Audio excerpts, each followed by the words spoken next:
Kadang eh, kalau orang sudah mengalami kecemasan itu sangat sulit sekali melihat atau membedakan mana kognitif, mana emosi, mana perilaku.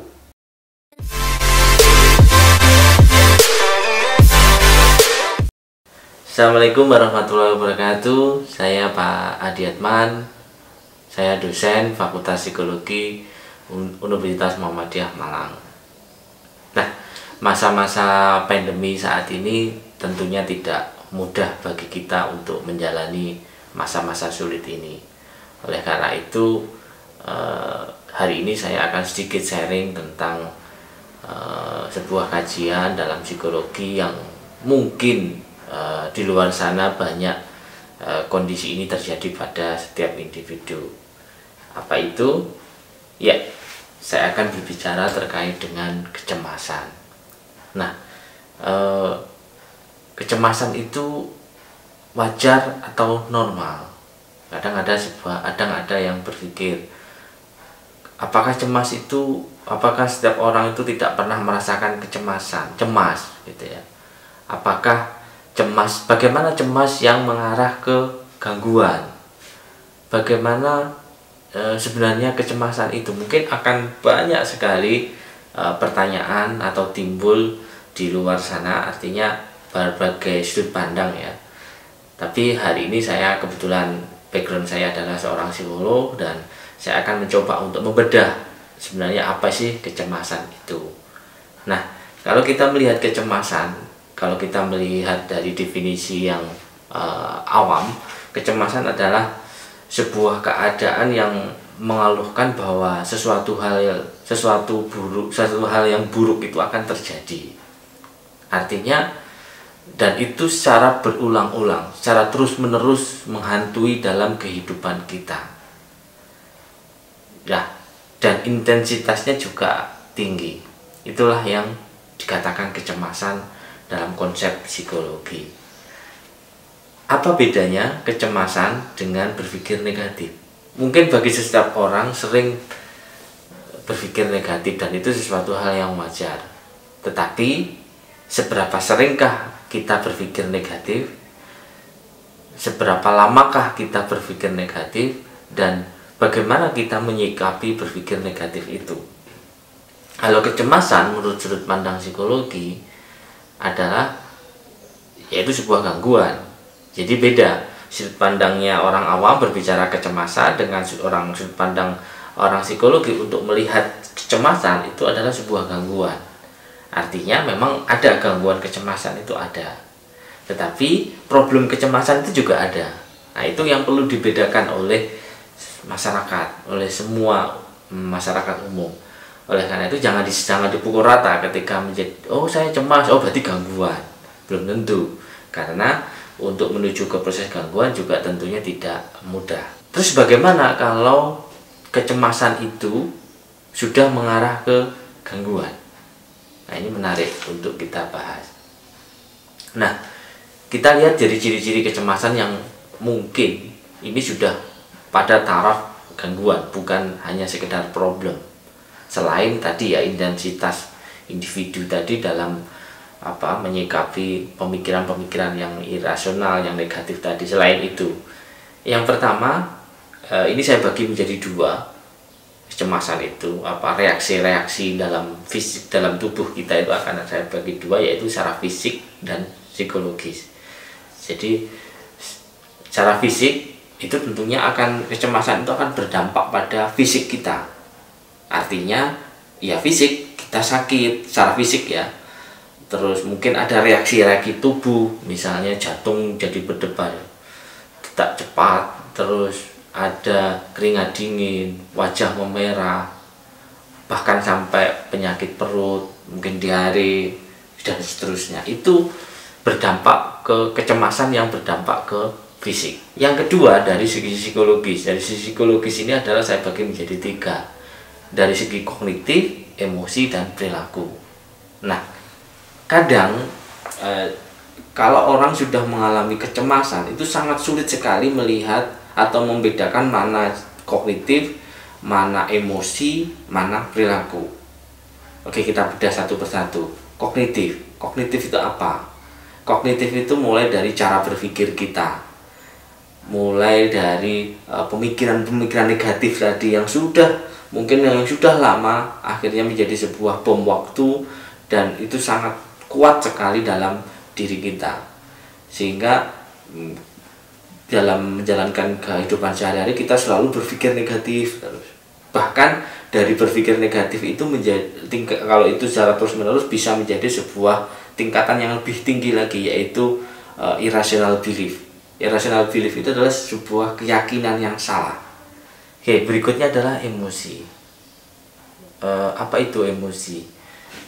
Mungkin Anda semua tahu ya, reaksi emosi itu ada berapa. Mungkin marah, sedih, senang, gitu ya, gembira, mungkin gembira sama senang, takut, ya, mungkin empat ya. Nanti mungkin itu bisa bisa diurai lagi. Nah, jadi perasaan itu, emosi itu kan perasaan nih, senang, bahagia, senang, susah, sedih, takut, kecewa, gitu ya. Nah, perasaan-perasaan itu muncul dari pemikiran, dari segi kognitif tadi. Jadi ketika ada pemikiran yang kacau tadi, karena ada pemikiran-pemikiran yang berlebihan, bahkan sampai ke irrational belief, sehingga itu membuat kondisi emosionalnya menjadi labil, sering takut, ya, tiba-tiba takut dengan kehidupan, takut dengan apa dan seterusnya, cemas, ya, mungkin cemas itu sama ya, cemas itu mungkin reaksi dari takut itu, terus marah, gitu ya, sering marah, dan mungkin bisa berdampak ke tidak bahagia, gitu ya, tidak senang. Nah, itulah emosi. Jadi ada reaksi-reaksi emosi yang bisa jadi juga berlebihan, bahkan ekstrimnya ketika masalah ini sudah menjadi masalah yang akut secara emosional, maka kondisi individu ini sangat mengalami kesedihan yang sangat mendalam. Nanti ujung-ujungnya bisa mengarah ke gangguan depresi. Ciri berikutnya adalah perilaku. Nah, ciri perilaku ini muncul karena adanya kondisi pemikiran yang irasional tadi dan kondisi emosional tadi. Nah, dari dua hal itu oleh karena itu akan berdampak pada perilaku. Nah, perilaku yang seperti apa dalam konteks kecemasan ini? Yang pertama adalah perilaku menghindar. Perilaku menghindar ini, individu ini menghindari dari sumber ketakutannya itu. Misalnya sebagai contoh, individu itu takut pada keramaian.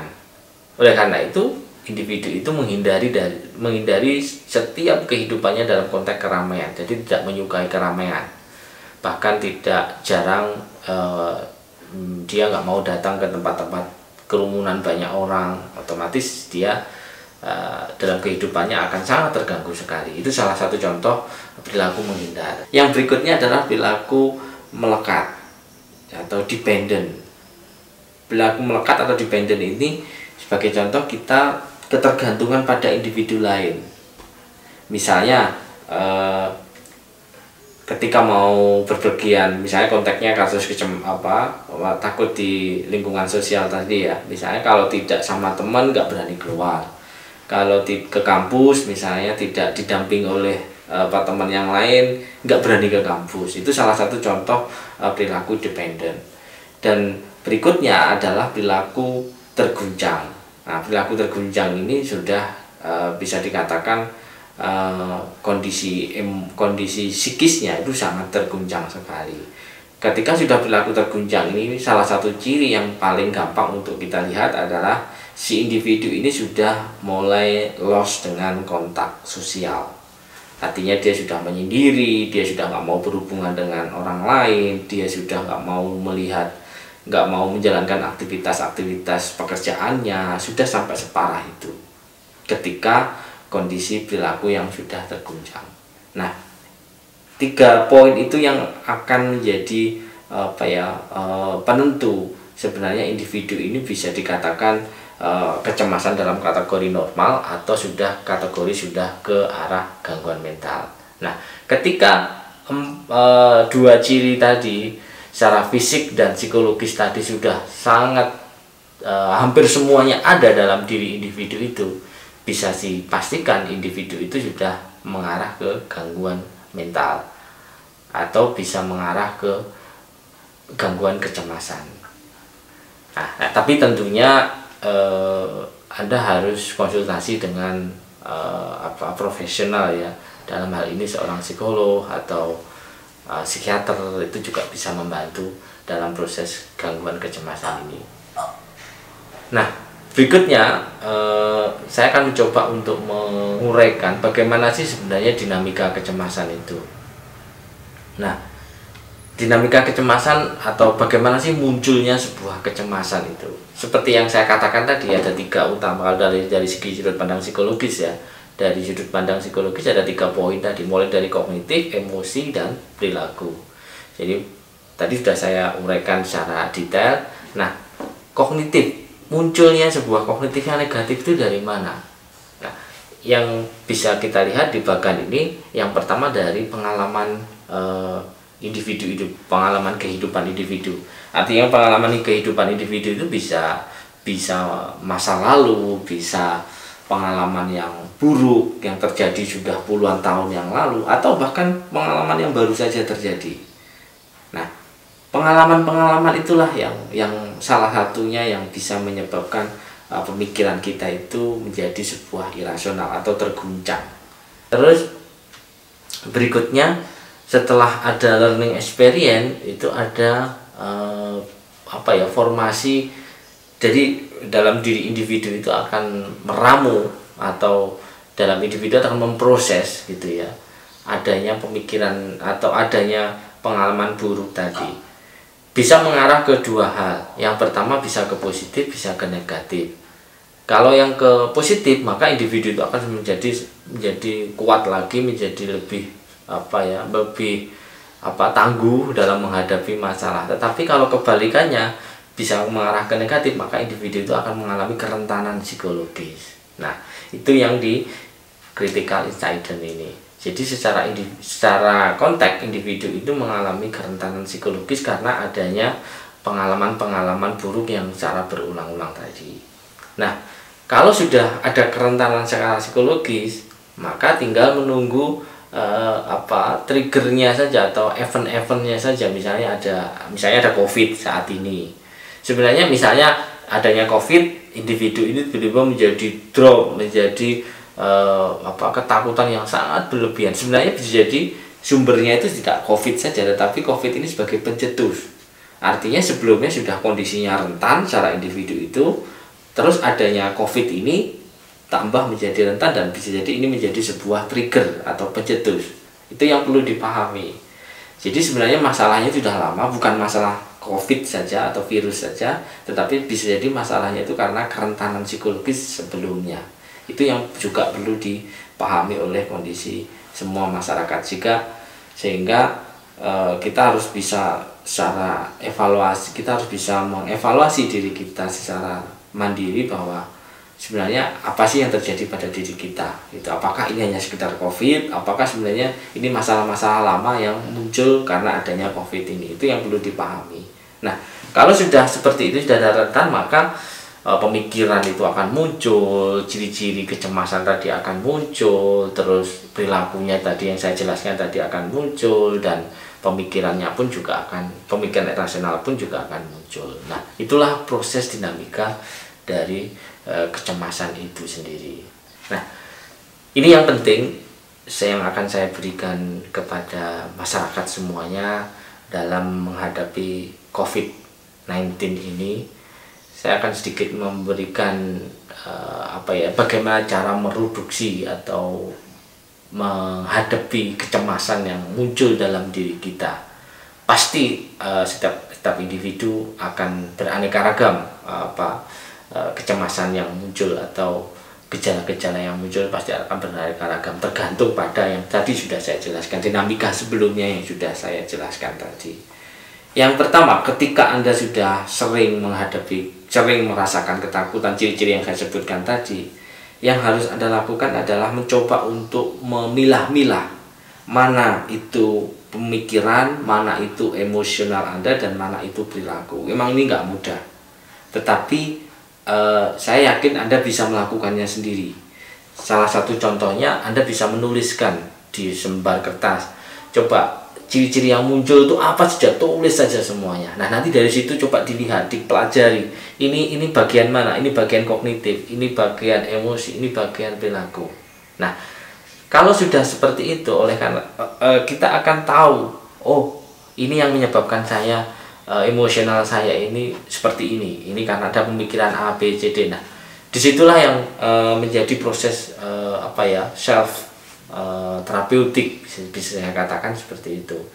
Nah, ketika kadang gini, proses kecemasan atau sebuah kecemasan itu muncul atau menjadi lebih parah karena secara individu itu tidak bisa membedakan antara kognitif, emosi, dan perilaku. Itu menjadi satu kesatuan, dan individu sangat panik sekali, sangat kacau sekali dalam kehidupannya, sehingga dia tidak bisa membedakan mana itu kognitif, emosi, dan perilaku.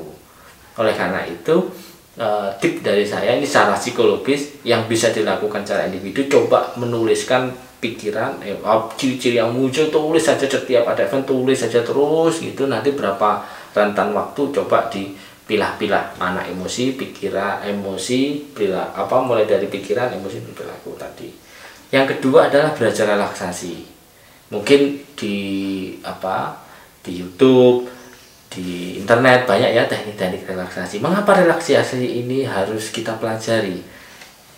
Ketika kondisi emosionalnya labil, jadi ketika ada ketakutan yang berlebihan tadi, maka pasti sangat sulit sekali kita mengontrol diri kita. Artinya kita butuh menenangkan diri dulu. Oke, ambil nafas dulu misalnya. Tenangkan, ambil nafas misalnya secara mandiri ya. Akhirnya kita bisa menenangkan diri kita dulu. Baru setelah itu kita tip nomor satu itu yang saya sampaikan. Jadi bagaimana kita memilah pikiran tadi. Ya, kalau kita tidak bisa belajar relaksasi, maka ya yang terjadi adalah ya individu itu panik terus. Sehingga kita sulit sekali untuk melihat bagaimana sih masalah kita, apa sih yang terjadi pada diri kita. Itu yang perlu dipahami. Terus yang ketiga adalah mencari dukungan sosial. Ini sangat penting sekali. Seperti yang saya katakan tadi, perilaku kecemasan adalah salah satunya menghindar. Nah, sebisa mungkin justru malah Anda mencoba untuk mencari dukungan dari siapapun. Kalau Anda remaja, bisa menceritakan kepada orang tua, orang-orang terdekat Anda. Ketika Anda misalnya sudah dewasa, sudah berkeluarga, bisa sharing dengan istri atau suami, atau bahkan dengan anak-anak gitu ya. Siapa tahu dengan sharing itu muncul insight bahwa oh, anakku aja bisa berpikir seperti itu, kenapa saya nggak bisa berpikir seperti itu, misalnya sebagai contoh. Atau jika memang Anda sudah berusaha itu semua tidak mereduksi kecemasan itu, ya Anda harus mau nggak mau datang ke profesional, ke psikolog atau ke psikiater. Ya, yang keempat, nah ini jika kecemasan ini sudah ini poin keempat ini sudah arahnya ke fisik ya. Ketika kecemasan ini sudah sangat mengganggu fisik Anda, artinya sering sakit, sering jantung Anda sering bermasalah, ini ya Anda harus mau nggak mau konsultasinya dengan dokter juga. Bisa ke psikiater atau mungkin dokter spesialis yang penyakit apa yang muncul itu.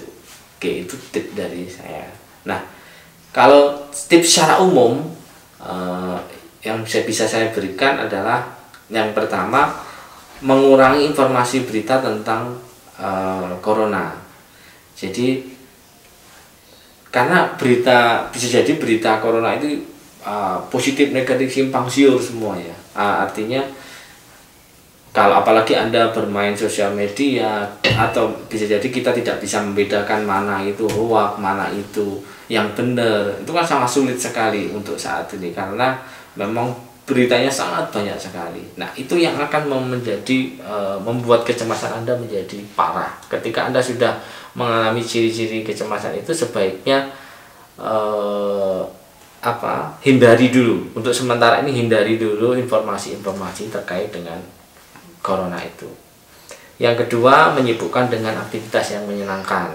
Saat ini banyak sekali seminar-seminar yang dilakukan dalam rangka COVID-19 ini, biar di rumah itu bisa terhibur, ada kegiatan yang menyenangkan walaupun di rumah ada aktivitas, dan bisa belajar, bisa bermanfaat, bisa berkarya. Saya yakin di dunia maya saat ini lagi banyak sekali.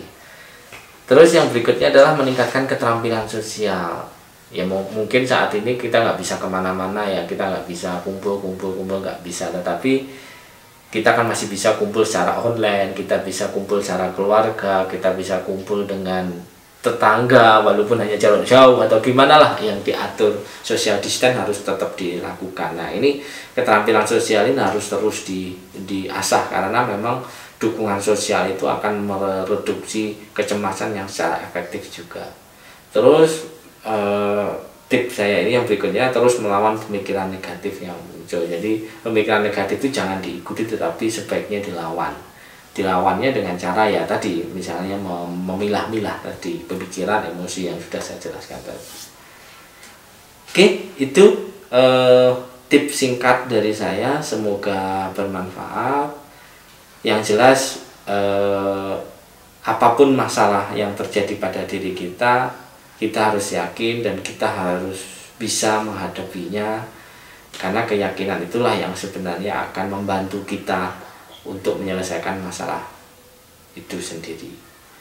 Oke, itu saja. Assalamualaikum warahmatullahi wabarakatuh.